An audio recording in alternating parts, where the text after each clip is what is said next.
상민이는 저녁 시간에도 오늘 이렇게 먹방을 찍어보려고. 목욕탕에 왔으니까 시험 연습이나 해보실까? 시험선수 딱이 나가신다.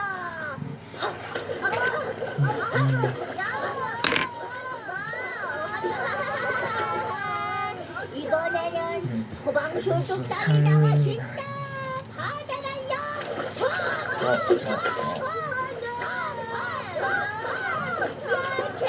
재밌어. 아유, 근데 갑자기 시야가 많이 없냐? 와, 좋다. 얘들아, 나 방금 뭐 했게? 뭐 했는데? 뭐 했는데? 시야 했지?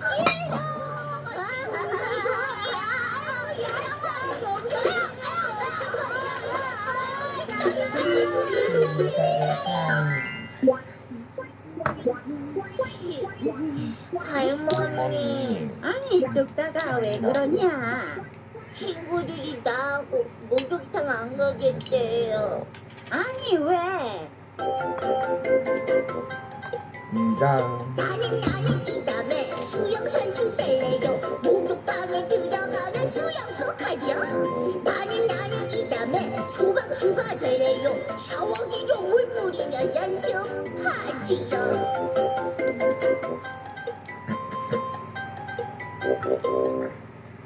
그리고 또 시한 것밖에 없단 말이에요.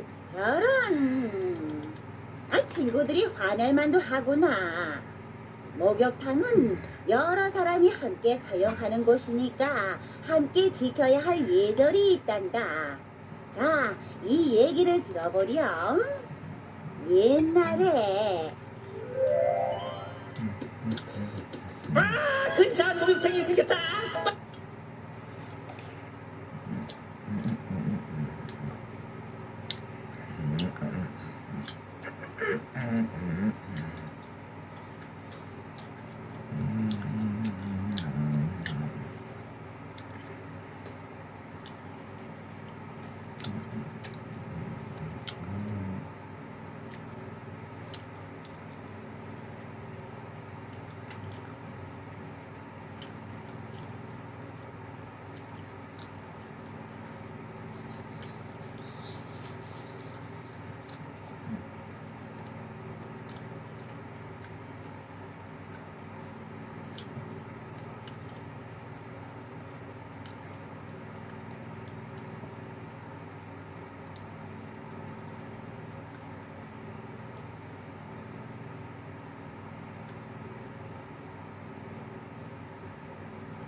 아저씨, 티유.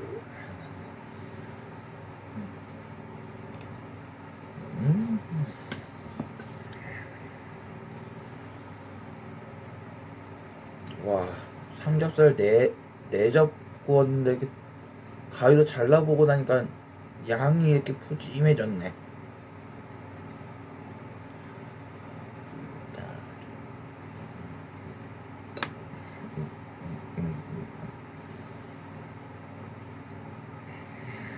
아저씨, 티유다.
아저씨.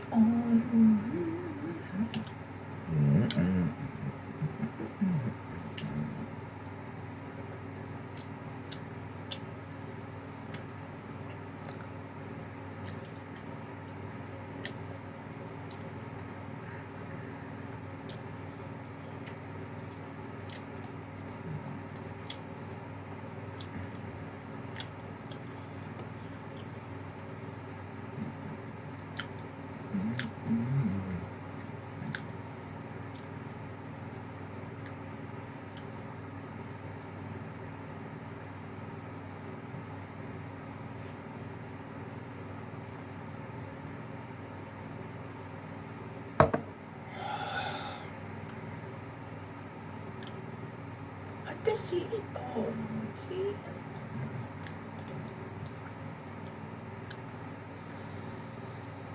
이건 뭐 햄밥이야 무슨 밥이야 이거. 햄밥인지 고기밥인지 모르겠네.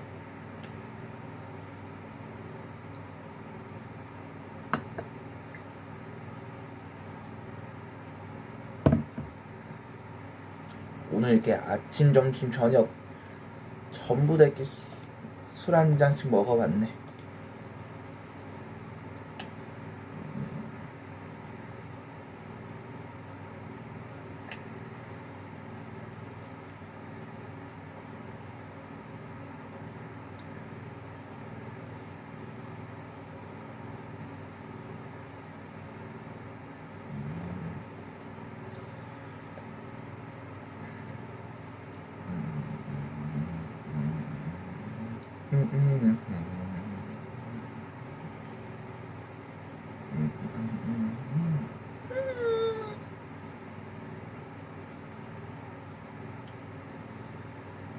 마침 이렇게 엄마 덕분에 이렇게 끼니에 한 이게 아침 점심 저녁 새벽 아침 점심 저녁 네 번 다 이렇게 네 번 다 배를 채워가지고 배고플 확률은 땡이네.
맛있어.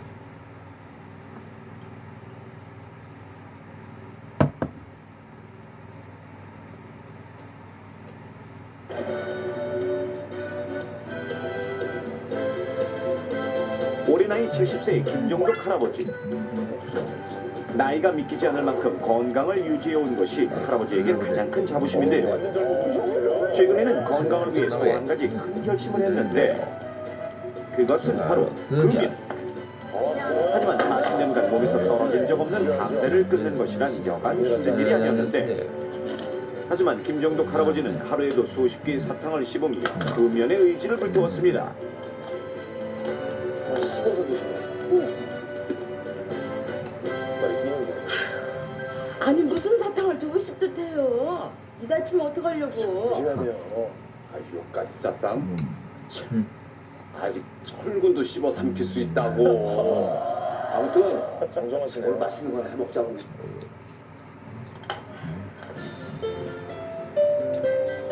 금연 후 부쩍 식욕이 되살아난 김종덕 할아버지. 오늘도 저녁 밥상에 할아버지가 좋아하는 음식이 항상 가득 차려졌는데요. 그때 할아버지라면 절대 하지 않을 행동을 하는 할머니. 할머니. 비린내. 돼지고기는 이 부분이 제일 맛있는 경우죠. 똑같은 말씀하시죠. 왜 이래 아마추어 같이. 할아버지에겐 단단한 물렁뼈도 과자처럼 무르고 맛있기만 한 모양입니다.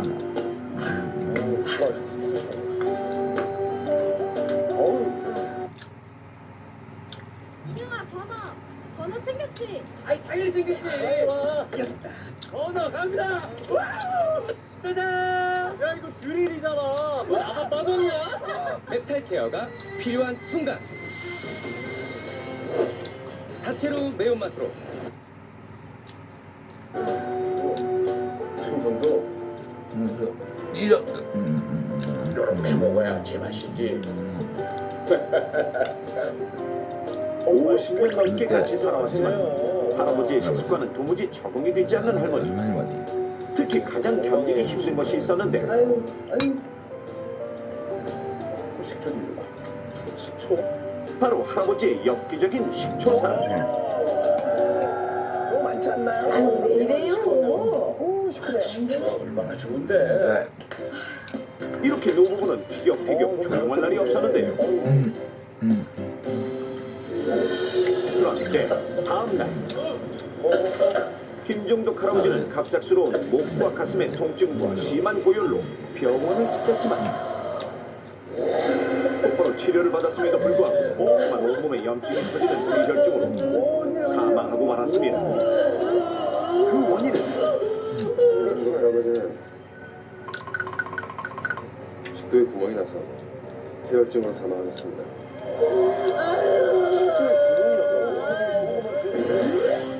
여름을 앞두고 본격적인 다이어트에 돌입한 이영애 씨. 이영애 씨. 올 여름에는 기필코 비키니 수영복을 입겠노라 굳은 다짐을 했기 때문입니다. 벽에 걸어놓는 게 효과가 있어요. 하지만 하지만 세상에서 먹을 때가 가장 행복한 이영애 씨에게 이영애 씨에게 다이어트는 여간 곤욕스러운 일이 아닌데요. 솟구치는 식욕을 꾹꾹 참고 과일 식초 한 컵을 꾸역꾸역 들이키는 이영애 씨. 얘 그거 식초 아니야. 희석도 안 하고 그렇게 막 마셔? 식초는 이렇게 먹어야지 입안이 쎄한 게 식욕이 떨어진다고. 아이고 참 별짓도 다 한다. 억지로 식욕을 떨어뜨리는 배고픈 이영애 씨를 달래주는 것은 바로 비타민 사탕인데요. 스타인데요. 하지만 이제 그토록 좋아하던 사탕을 씹어도 만족스럽지가 않고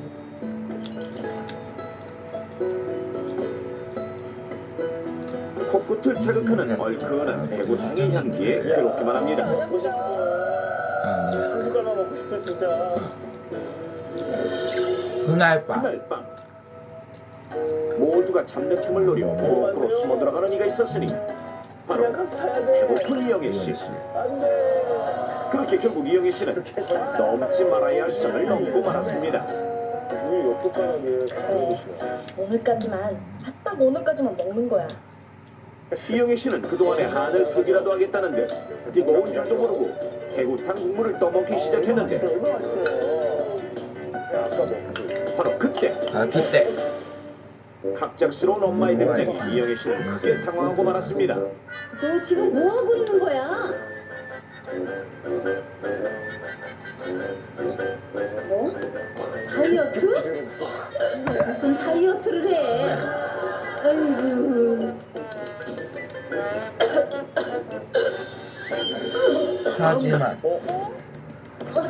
이영애 씨는 갑작스럽게 구토와 복통 증상을 보였고 결국 급히 병원에 와야만 했는데 자, 하시고요.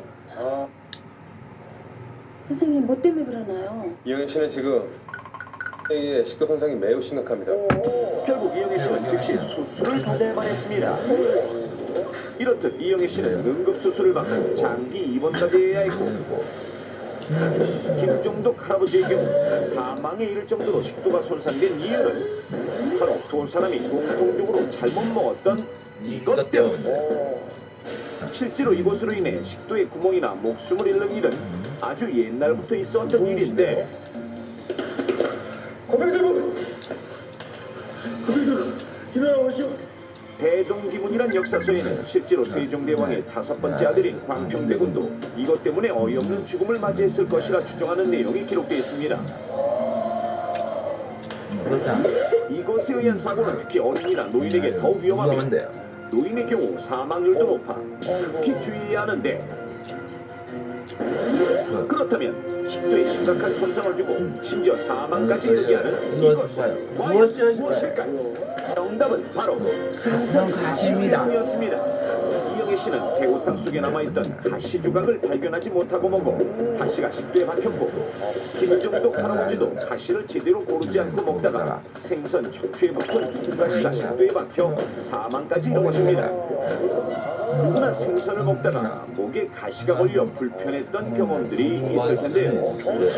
이렇게 생선 가시의 조각이 목 깊숙한 곳이나 식도에 박혀 시간이 지나도 빠지지 않고 불편함이 계속되는 경우가 있습니다.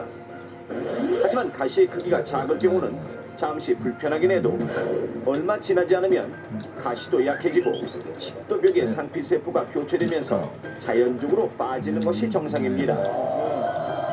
하지만 문제는 더 크고 날카로운 가시가 식도 깊숙이 박히는 것. 이럴 경우 사람들은 불편함을 느끼고 가시를 빼내기 위해 노력하게 되는데 이때 대부분의 사람들은 다양한 민간요법으로 응급처치를 하는 경우가 많습니다. 막 먹잖아요, 그냥. 맨밥. 그렇다면 시민들은 목에 가시가 걸렸을 때 어떤 민간요법을 가장 선호할까요? 설문조사를 통해 알아봤습니다.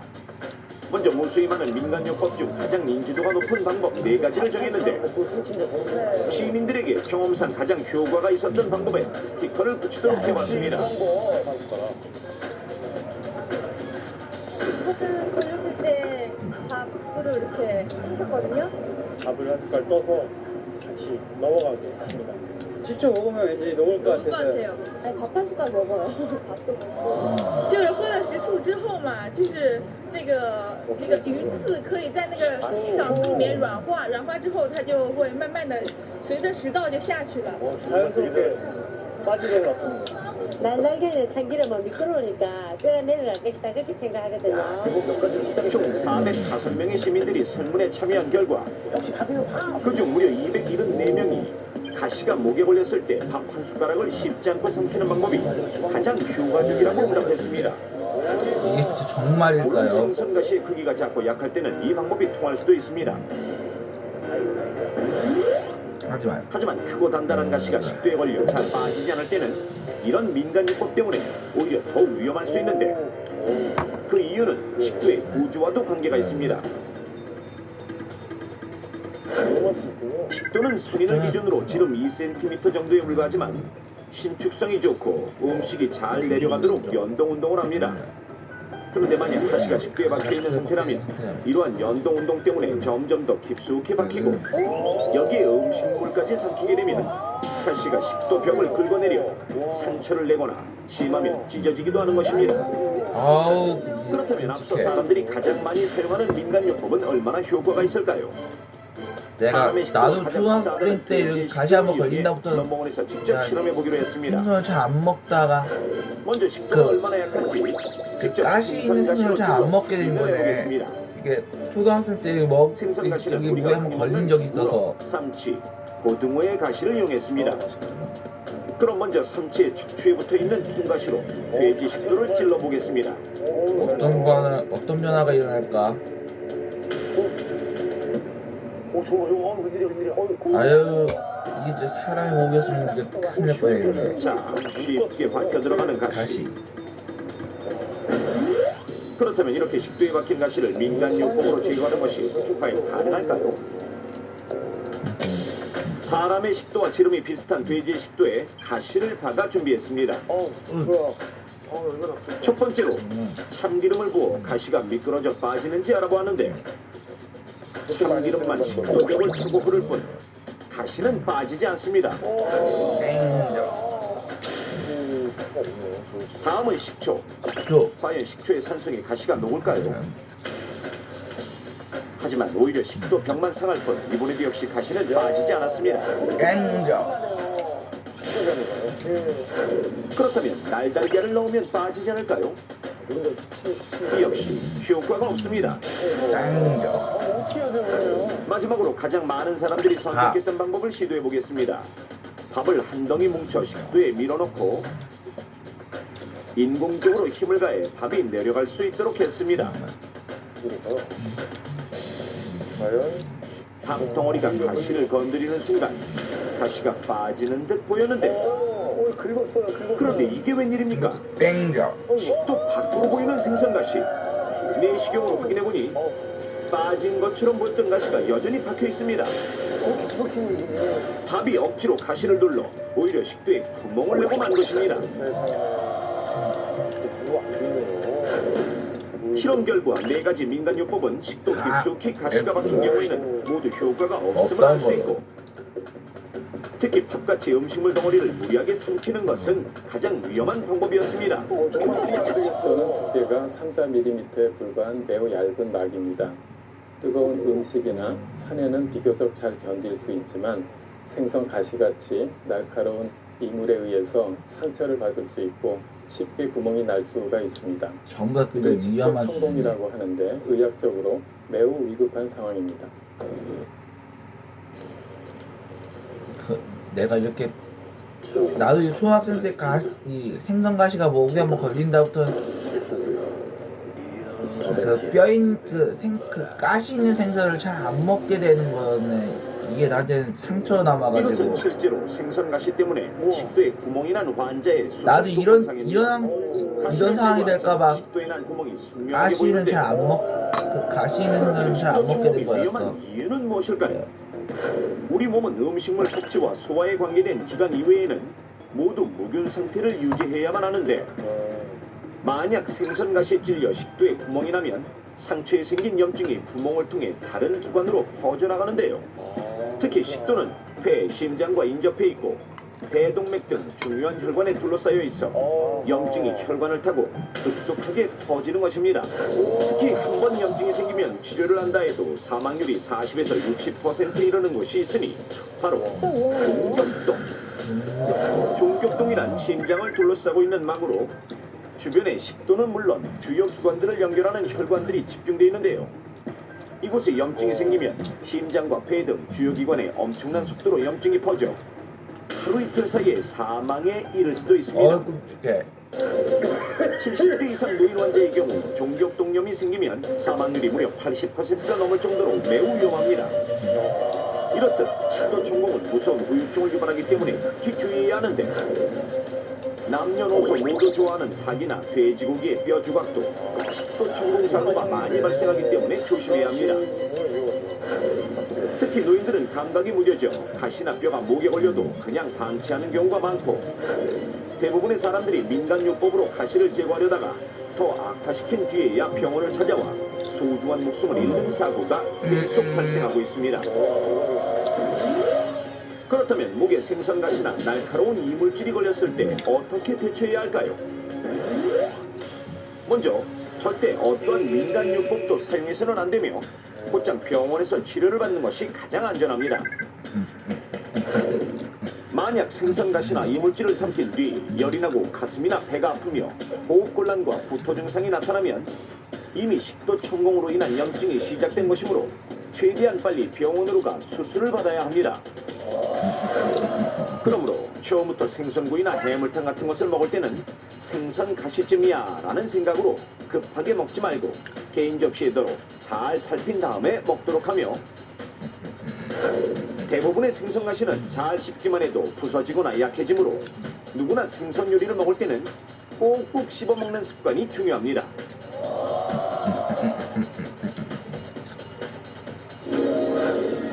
목에 걸린 생선 가시 아직도 대수롭지 않게 생각되십니까? 작은 가시 하나 때문에 당신도 허망한 죽음을 맞이할 수 있다는 사실 꼭 기억하십시오.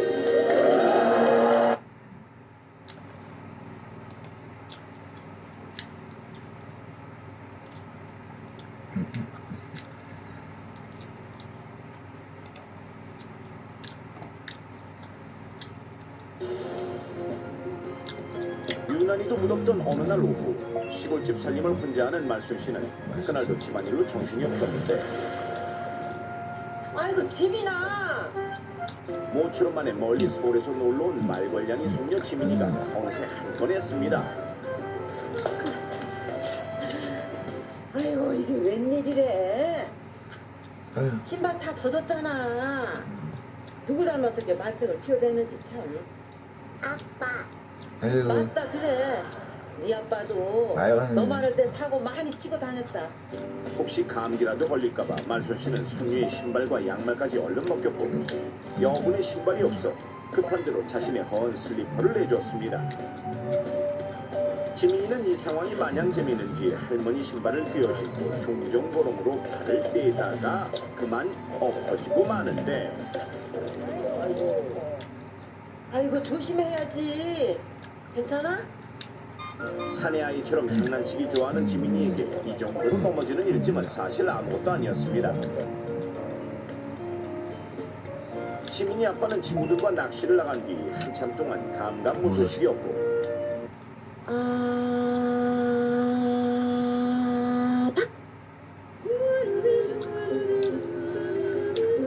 케이크는 누워서 떠먹기. Xbox to some place. 이거 큰난 그거 나의 조용한 첫 식기세척기. 조용한 시골집에서 할머니와 단둘이 있자니 지민이는 몸이 근질근질했죠. 우리 지민이 그렇게 죽고 못 사는 아빠도 없고 할미랑만 있으니까 심심하고 재미없지? 그래? 할머니의 그럼 노하우는 한번 해볼까? 이거. 뭐하고 놀까? 날 타기. 말 타기? 여기 말이 어딨어? 결국 할머니가 말이 되고 마는군요. 그렇게 아이고. 시작된 말타기. 말순 씨. 말순 씨는 섣불리 놀아주겠다고 나섰다가 괜시리 혼쭐이 났는데 할머니 힘들어 죽겠다. 어? 우리 닮아고 놀자. 지민아. 할머니 바로 그때 쏘. 무언가를 발견한 말순 씨. 그것은 바로 요요. 이거 갖고 놀아. 너 고모네 은석이 오빠 알지? 저번에 은석이 오빠가 놓고 간 건데 잘 됐다. 아? 처음 보는 요요가 신기한지 말순 씨가 알려주는 대로 요요를 던져보는 지민이. 하지만 어린 지민이가 하기에는 아무래도 쉽지 않은 장난감이었습니다. 그때 바로 그때. 아이고 우리 지민이 배가 많이 고프구나. 응? 어떡하냐. 빨리 와요. 밥을 먹을 텐데. 일단 배고픈 손님에게 요기라도 시키기 위해 말순 씨는 가래떡을 먹였는데요. 그러니까 호호 보면서 천천히 먹어. 배고프던 차에 할머니가 챙겨준 떡은 그야말로 꿀맛이었습니다. 그런데 그때 바로 그때. 지민아 아빠 왔다. 응? 이때 아빠가 오셨네. 드디어 돌아온 지민이 아빠 태웅 씨. 태웅 씨. 왜 이렇게 늦었어? 뭘 얼마나 많이 잡겠다고. 왜요? 많이 잡았는데. 자, 보세요. 장어? 싱싱한 민물장어였습니다. 요즘 한참 때라더니 아주 실하네. 그쵸? 국진이랑 성강이는 실지렁이만한 거 겨우 몇 마리 잡았는데 저런 잡히는 족좀 월척이더라고요. 아빠 이게 목소리야? 신기하게 생겼지? 아빠가 이따가 이거를 맛있는 거 만들어줄게. 근데 애비야 애비. 쌀은 사왔니? 아 맞다. 잠깐만요. 지민이 아빠는 결국 쌀을 깜빡하고 하는군요. 방으로 들어오는 길에 사온 쌀가마를 집 안으로 옮겼습니다.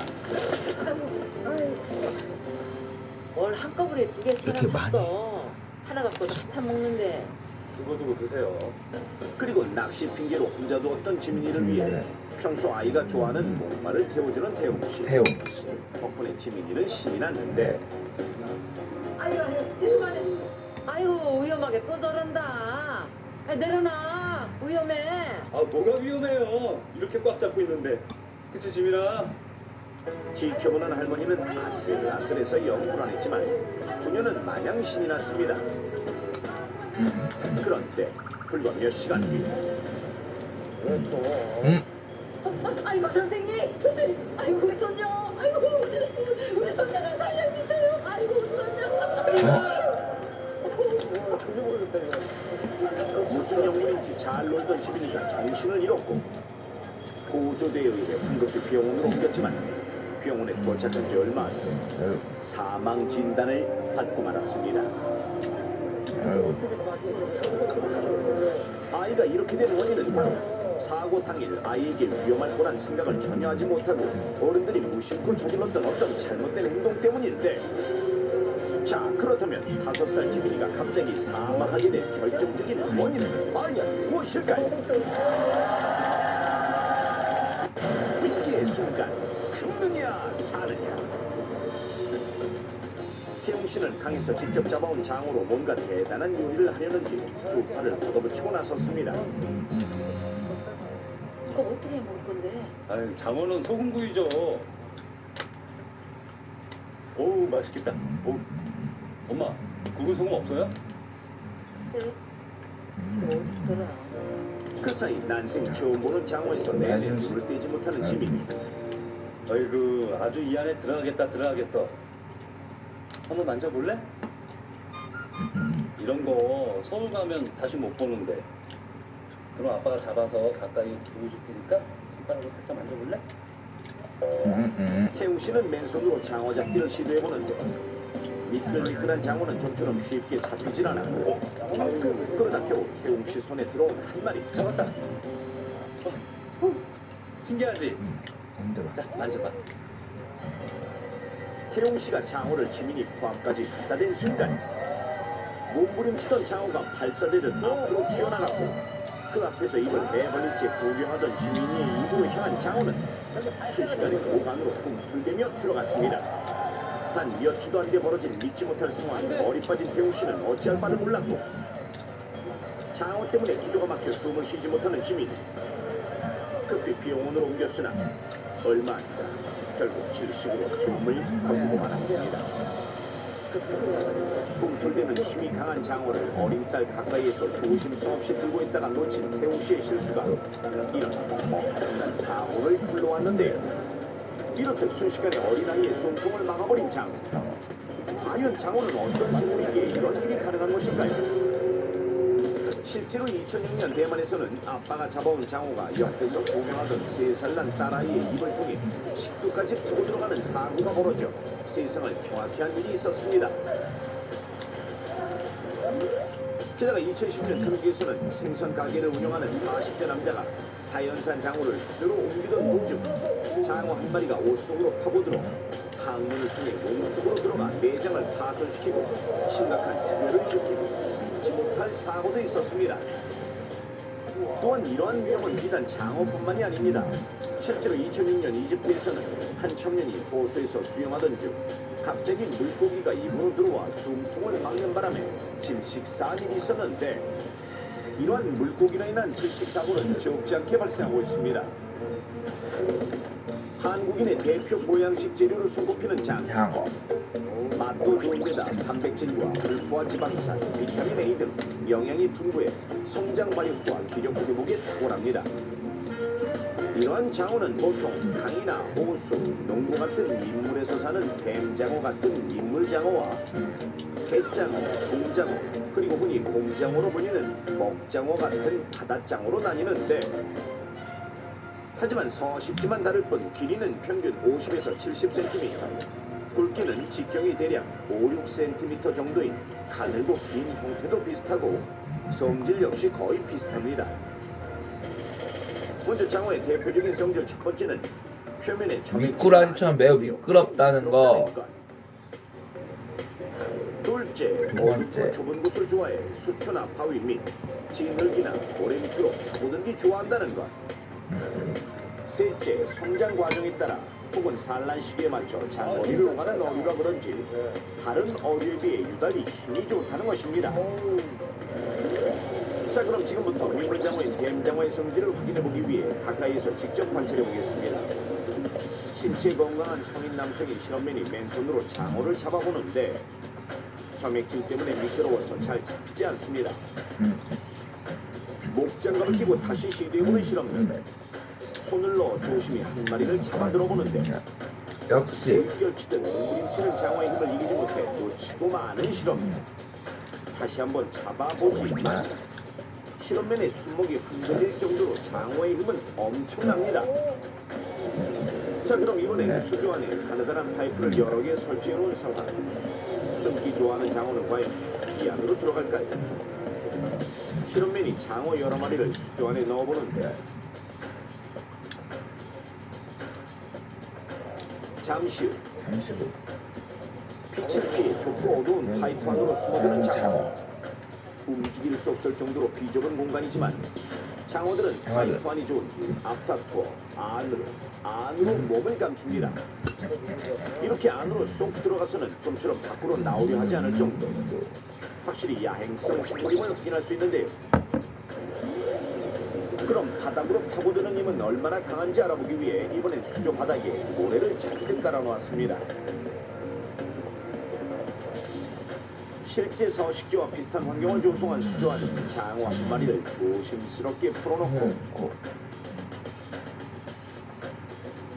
또 한 마리의 장어도 입수. 우연 흙탕물을 가르며 주변을 살피다가 그중 한 마리가 구석에서 꿈틀거리기 시작하는데 자세히 보니 모래 바닥에 머리를 박고 온몸을 뒤틀며 강한 힘으로 파고들고 있습니다. 순식간에 안으로 쭉쭉 들어가는 모습 보이십니까? 잠시 후 미동 하나 없이 잔잔해질 수조.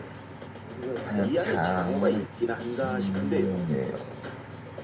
모래바닥을 자세히 보기 위해 수조 안에 물을 빼보기로 합니다.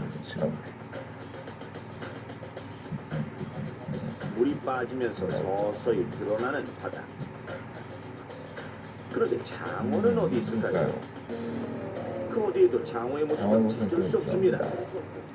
감쪽같이 사라진 상황. 실험맨이 직접 손을로 바닥 표면을 훑어보지만 역시 흔적조차 찾을 수 없습니다. 이번엔 모래바닥을 파보는데 자, 드디어 한 마리 발견. 혹시 죽은 건 아닐까 걱정되는데 펜틴의 프로브이 포뮬러는 1945년 스위스에서 개발되어 70년이 넘는 시간 동안 혁신을 거듭했습니다. 새로워진 펜틴 프로브이 포뮬러는 모발에 즉각적으로 침투하여 손상된 부분을 케어합니다. 살롱 클리닉 케어를 경험해보세요. 깨끗한 물에 옮기자마자 힘차게 움직입니다. 또 한 마리를 잡아 모래를 파헤치는 실험맨. 왜 이렇게 힘들게 살아? 다른 한 마리의 장어도 모래를 뚫고 안에 박혀있던 상황. 마치 굴착기처럼 땅을 파는 힘이 강하다는 걸 확인할 수 있었습니다. 자, 그럼 이번엔 지민이에게 벌어진 사고 상황을 재현하는 실험을 해보겠습니다. 살짝 걸린 이 크기 정도에 맞게 원형 틀을 만들고 좁은 식도를 가정해서 스타킹을 연결해 놓은 상태. 자, 이제 꿈틀대는 힘 좋은 장어를 붙들고 모두 가까이 다가가는데 입을 가정한 원형의 틀에 머리를 넣은 장어. 실험맨이 살짝 손에서 힘을 빼자 여지없이 스타킹 안으로 미끄러지듯 순식간에 들어갑니다. 그렇게 스타킹 안에 들어가서도 이리저리 몸무게를 지키는 장어. 실제 사고 상황에서도 크게 다르지 않았을 것입니다. 성인의 식도가 일반적으로 대략 그 지름이 2cm, 길이가 한 25cm 정도 되는데 지름이 5에서 6cm 정도 되고 길이가 50cm가 넘는 굵고 긴 장어가 식도 전체를 막아버리게 된다면 기도까지 늦으면서 숨도 못 쉬고 질식으로 사망할 수도 있습니다. 실험이 끝난 후 다시금 깨끗한 물로 옮기자 여전히 힘차게 꿈틀대는 강인한 장어. 이렇게 특이한 장어의 성질과 강력한 힘을 얕보고 함부로 장난을 쳤다가는 그 누구든 공변을 당할 수도 있습니다.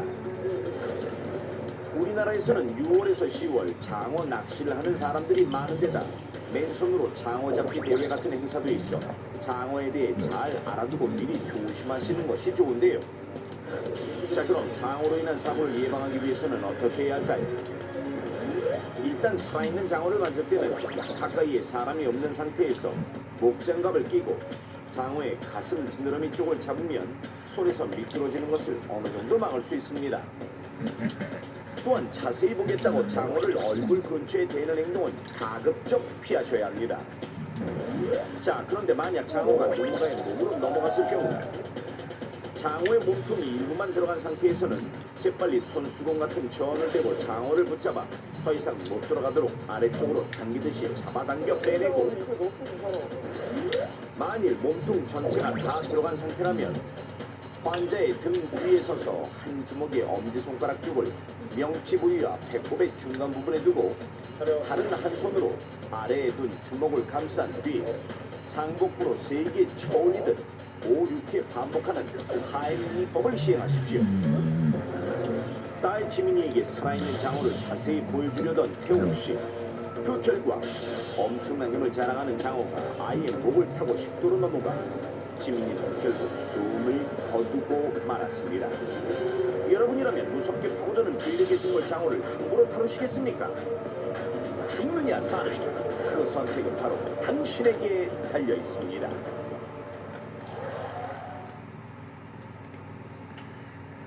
아니, 민물고기는 장어가 이렇게 힘도 강할 줄이야. 와.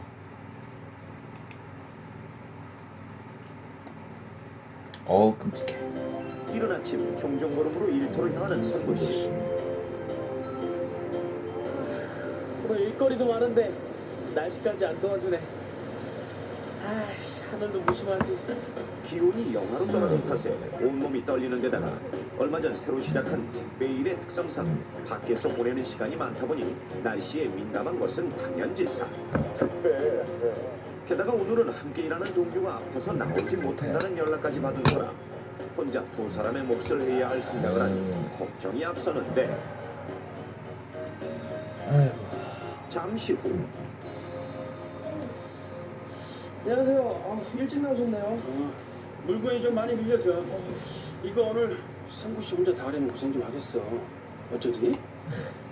제가 일복이 많아서 그렇죠 뭐. 대신 오늘 일당은 2배로 쳐주셔야 해요. 그건 걱정하지 마. 그럼 수고 좀 해줘. 네. 그리하여 평소보다 배송해야 할 짐이 2배 이상 많기는 했지만 가벼운 마음으로 서둘러 짐을 싣고 출발하는데 정구씨. 오늘 안으로 일을 끝내기 위해 잠깐의 쉴 틈도 없이 부지런히 뛰어다니다 보니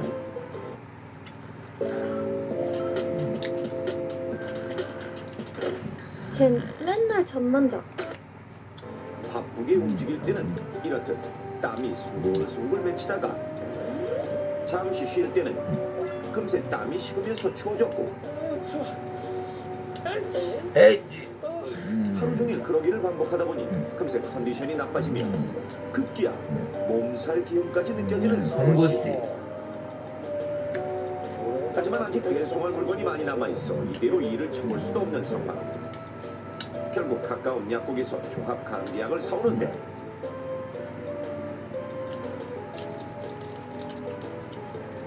약 먹을 물이 바닥이 난 상황. 돈이 없네. 살아가기 귀찮고. 이거랑 먹자. 아쉬운 대로 옆에 있던 오렌지 주스와 감기약을 먹고 잠시 후 가까스로 몸을 추스르고 다시 배송일에 나서는 성구씨.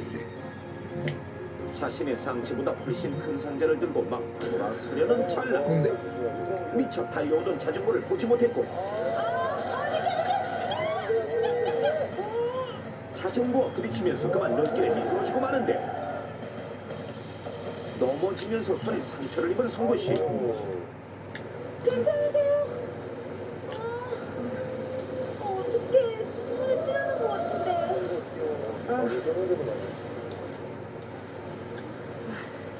넘어지면서 살짝 들킨 것 같네요. 이 정도야 뭐 괜찮습니다. 감사합니다.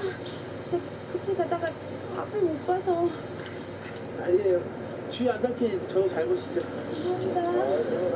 많이 다친 것 같지 않으니까요. 됐습니다. 손바닥에 난 상처가 쓰라리긴 했지만 그리 심한 건 아니었고 아직 배송할 물건이 남아있어 대수롭지 않게 넘겼는데 드디어 일을 마친 후 이제 다 끝났네. 성구 씨, 예. 오늘 진짜 수고 많았어. 네. 자, 오늘 일단 내가 특별히 감사합니다. 무척 피곤하긴 했지만 두둑한 주머니 덕분에 기분 좋게 퇴근하는 성구씨. 이대로 집에 들어가기 아쉬운 마음에 친구 승규씨한테 전화를 거는데 승균이야?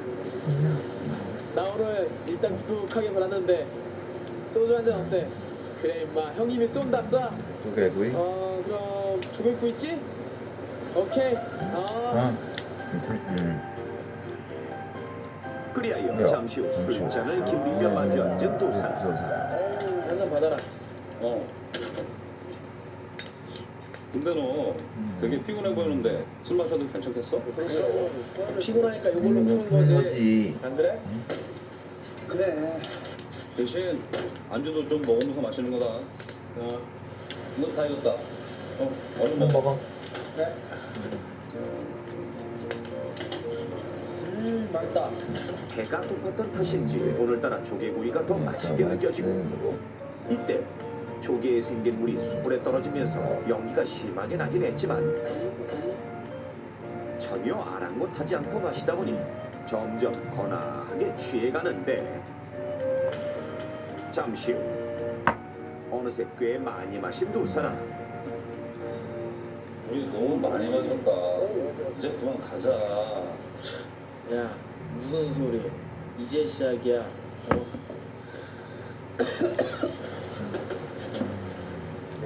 이제 시작이 없네. 이걸 어떡한다지? 저기 이모! 여기 소주 하나랑요. 그 조개구이 말고 뭐 싱싱한 거 뭐 없어요? 아, 오늘은 세발낙지가 싱싱한데. 그거 주세요. 그래요, 그럼 그걸로 주세요. 네, 알겠습니다. 기분 좋게 취기가 오르자 이대로 집에 돌아가기 싫은 승구씨. 승구씨. 그렇게 시간이 갈수록 취기는 점점 더 오르고 술 기운 탓인지 몸에 열이 나는 듯 더워지는데 승규야, 여기 좀 덥지 않냐? 야, 저기 선풍기 있다. 나 화장실 갔다 올 테니까 더우면 저거 켜놓고 바람 쐬고 있어. 친구가 잠깐 화장실에 간 사이 성구씨 혼자 잔을 비웁니다. 그리고 잠시 후 승규씨가 돌아오자 많이 취했는지 아예 바닥에 널브러진 채 잠들어 있는 성구씨. 이 자식 완전 맛이 갔네. 안 되겠다. 성구야 집에 가자. 이대로는 안 되겠다 싶은 생각에 서둘러 승구씨를 깨우는데 그런데 웬일일까요? 영문인지 전혀 반응이 없는 승구씨. 성구씨. 승규씨가 계속 흔들어 깨워보지만 뭔가가 이상하다. 야, 방송부. 야, 임마. 야, 정신 차려봐. 너 왜 이래? 아줌마, 저기요, 아줌마. 여기서 국자 좀 부려주세요. 결국 성구씨는 끝내 눈을 뜨지 못했고 그렇게 영웅은 승규씨 곁을 떠나고 말았습니다. 이렇듯 평소 건강에 별다른 이상이 없었던 성구씨가 친구와 술을 마시던 중 갑작스런 죽음을 맞이하게 된 이유는 그 위험성을 미처 모르고 대수롭지 않게 행한 자신의 어떤 행동 때문인데 무엇이었을까요? 그렇다면 성구씨가 스스로 죽음에 이르게 된 결정적인 이유는 과연 무엇이었을까요? 택배 배송일을 시작한 지 얼마 안 돼 추운 날씨에 다른 사람의 목까지 떠맡아 바쁜 하루를 보낸 성구씨. 몸살 기운에 피곤함까지 피로를 들껴 친구와 술을 마시기로 합니다. 오가는 술잔에 기분이 좋아져 평소보다 과음을 오긴 했지만 별다른 문제는 없었는데 하지만 친구가 잠깐 화장실에 간 사이 갑작스런 죽음을 맞이하게 된 성구씨. 자, 그렇다면 과연 성구씨를 죽음에 이르게 한 결정적인 원인은 무엇일까요? 친구와 한참 술을 마시던 바로 그때 저기 이모! 여기 소주 하나랑요. 그 조개구이 말고 뭐 싱싱한 거 뭐 없어요? 아, 오늘은 세발낙지가 싱싱한데. 그래요, 그럼 그걸로 주세요. 네, 알겠습니다. 평소 두 사람 다 세발낙지를 좋아하는 터라 흔쾌히 안주를 시키고 이때 승규씨가 잠시 화장실로 향하는데 너 치사하게 먼저 먹을 게 없기다. 이윽고 친구가 잠시 자리를 비운 사이 기다리던 세발낙지가 나오고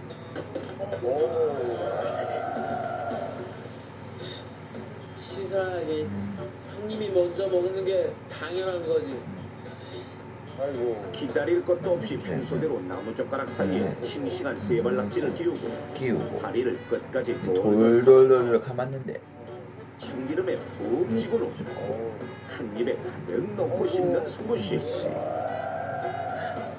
설마. 그런데 천천히 씹으면서 맛을 음미하려던 그 순간 갑자기 목이 막히면서 순식간에 숨을 쉴 수 없는 지경이 미끌미끌한 낙지가 목으로 넘어가기는 쉽지만 자칫 목에 걸릴 경우 다리에 쏟아있는 빨판의 강한 합착력 때문에 빼내기는 매우 어렵다는 사실. 그렇게 친구가 잠시 자리를 비운 사이에 성구씨는 통째로 먹은 세발낙지가 기도로 잘못 흘러들어가 막아버린 탓에 순식간에 질식사하고 만 것입니다. 자, 그렇다면 통째로 먹은 세발낙지가 어떻게 기도를 막아 질식을 일으킨 것일까요? 세발낙지 되게 좋아하는데 잘 봐야겠다. 우선 사람의 신체 구조를 살펴보면 화면에서 보는 바와 같이 앞쪽의 통로가 코와 입으로 들이마신 공기가 폐로 전달되는 기도이며 뒤쪽의 통로가 입을 통해 섭취한 음식물이 이동하는 식도입니다. 원래 음식물이 들어오면 기도는 닫히고 식도만 열리는 것이 정상이지만 시간차가 생겨 음식물이 기도로 잘못 넘어갈 경우 대부분은 기침을 통해 뱉어내는 것이 자연스러운 반응이지만 한 번쯤 낙지를 만져본 사람이라면 누구나 알다시피 표면이 미끌거리는 특성을 갖고 있어 더 깊숙이 들어갈 뿐만 아니라 기침을 해도 빠져나오지 않을 가능성이 높은 것입니다. 특히 낙지의 경우 다리에 쏟아있는 빨판이 기도 내에 달라붙으면서 고정시켜주는 역할을 해 더욱 빼내기가 쉽지 않은 것인데 이렇게 기도가 막힐 경우 3분 이상 지체되면 호흡곤란으로 심장 활동이 멈추고 순식간에 질식사할 수도 있다는 사실. 그렇다면 실제 낙지 빨판의 힘이 얼마나 강하길래 기도를 막았을 때 사람이 빼낼 수 없는 정도인지 사망으로 이어지는지 국립수산과학원의 도움을 받아 직접 측정해 보겠습니다. 실험 방법은 실제 낙지를 장력 측정기계 위에 올려놓고 빨판을 바닥에 고정시킨 후 몸통을 천천히 들어올리면서 빨판이 바닥에서 떨어지는 순간의 힘을 측정하도록 합니다. 실험 시작. 이것은 사람들이 실제 통째로 자주 먹는 세발낙지. 무게는 약 75g입니다. 자, 이제 세발낙지를 측정기계 위에 올려놓고 잠시 후 몸통을 줄로 살짝 묶은 후 천천히 들어올리기 시작하는데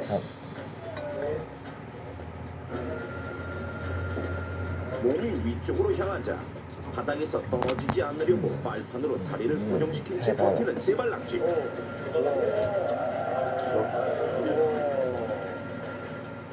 몸이 점점 더 올라갈수록 다리 끝부분의 마지막 빨판까지 이용해 끝까지 안간힘을 쓰며 버티는데 그 힘이 정말 대단합니다. 실험을 마치고 세발낙지 빨판에 가해진 힘의 최대치를 확인해보니 무려 2.2kg. 낙지의 무게가 75g인 것을 감안하면 자신의 무게의 약 30배의 힘을 발휘한 것. 정말 무섭지 않습니까? 그렇다면 세발낙지보다 조금 큰 낙지의 힘은 어느 정도일까요? 먼저 무게를 재보니 182g으로 세발낙지의 약 2.5배. 아까와 마찬가지로 측정기계에 낙지 빨판을 고정시킨 후 줄로 살짝 몸통을 묶은 후 천천히 들어보는데 한눈에 보기에도 아까 세발낙지에 비해 훨씬 강한 힘으로 버티는 낙지.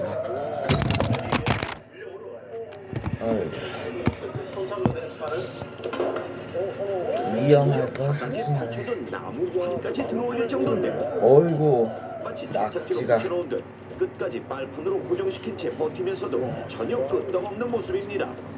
낙지가 이렇게 무서운 드디어 실험 종료. 해물 수치를 확인해보니 놀랍게도 힘의 최대치는 무려 4.9kg으로 자신의 무게보다 27배의 무게를 견디는 것으로 나타났는데 실험이 끝난 후에도 여전히 별다른 이상 없이 멀쩡한 낙지.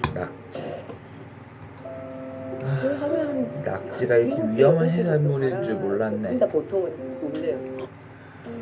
이렇듯 겉으로 보기엔 미세한 빨판이지만 만약 잘못 삼켜 기도로 넘어갔을 경우 극착력이 강해 쉽게 빼낼 수 없어 질식사로 이어질 가능성이 큰 것입니다. 질식사까지. 40대 남성이 술안주로 산낙지를 먹다가 기도가 막혀 숨졌습니다. 이처럼 실제 낙지를 먹다가 기도가 막혀 호흡곤란을 일으키거나 숨지는 사고가 해마다 끊이질 않고 있습니다. 낙지는 특히 가을, 겨울철에 배로 많은 분들이 즐겨 드시는데요. 특유의 씹는 맛을 느끼기 위해 통째로 드시는 경우가 간혹 있습니다. 하지만 낙지는 표면이 점액질로 덮여 있어 미끄럽고 두 종류의 특성상 흡착력이 강한 빨판을 가지고 있어 자칫 잘못 삼킬 경우 기도를 막아 질식할 위험이 있습니다. 따라서 낙지를 회로 드실 경우에는 반드시 적당한 크기로 썰어서 천천히 잘 씹어넘기는 것이 좋습니다. 그렇다면 안전하게 낙지를 먹는 방법 지금부터 넘버원에서 알려드리겠습니다. 사고 예방을 위해서는 가급적 낙지를 산채로 먹지 않는 것이 좋지만 부득이하게 회로 먹을 경우라면 적당한 크기로 잘라서 먹어야 하며 이때 반드시 천천히 꼭꼭 잘 씹어 먹도록 합니다. 만약 낙지를 삼키는 중 목에 걸렸다면 낙지 특유의 미끌거리는 특성상 더 깊이 들어갈 수 있으니 섣불리 빼내려고 하기보다 되도록 빨리 119에 구조 요청을 하는 것이 현명한데, 하지만 이때 환자가 의식이 있고 입을 벌렸을 때 낙지 머리가 3분의 1 이상이 보인다면 기도 막힘이 더 진행되기 전에 빨리 낙지를 제거하는 것이 좋습니다. 그러나 함부로 손가락을 이용해 낙지를 빼내려고 할 경우 강력한 빨판의 힘 때문에 기도 안에 출혈이 생길 수 있으므로 무리하게 힘을 주어 빼내는 것은 안 되며, 어디까지나 낙지가 기도 깊숙이 들어가지 않은 급박한 상황에서만 시행하도록 합니다. 마지막으로 낙지뿐만 아니라 말랑말랑한 떡이나 젤리, 겨울철에 즐겨 먹는 고구마 등으로 인한 기도 질식 사고도 심심찮게 발생하고 있으니 무엇보다 천천히 먹는 것이 중요합니다. 낙지를 통째로 삼키는 행동이 기도를 막아 순식간에 목숨을 잃을 수도 있다는 사실을 전혀 예상치 못했던 성구씨. 그는 그 사실을 모른 채 무심코 낙지를 통째로 삼켰다가 결국 소중한 목숨을 잃고 말았습니다. 때론 전혀 눈에 보이지 않는 위험이 당신의 목을 조일 수도 있다는 사실, 당신은 절대 잊지 마십시오. 죽느냐 사느냐, 죽느냐 사느냐, 그 선택은 당신에게 달려 있습니다.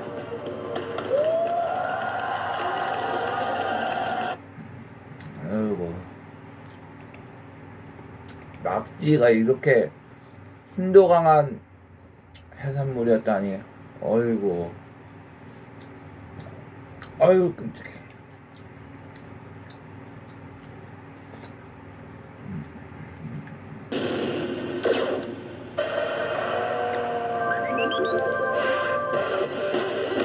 온통 텔레비전을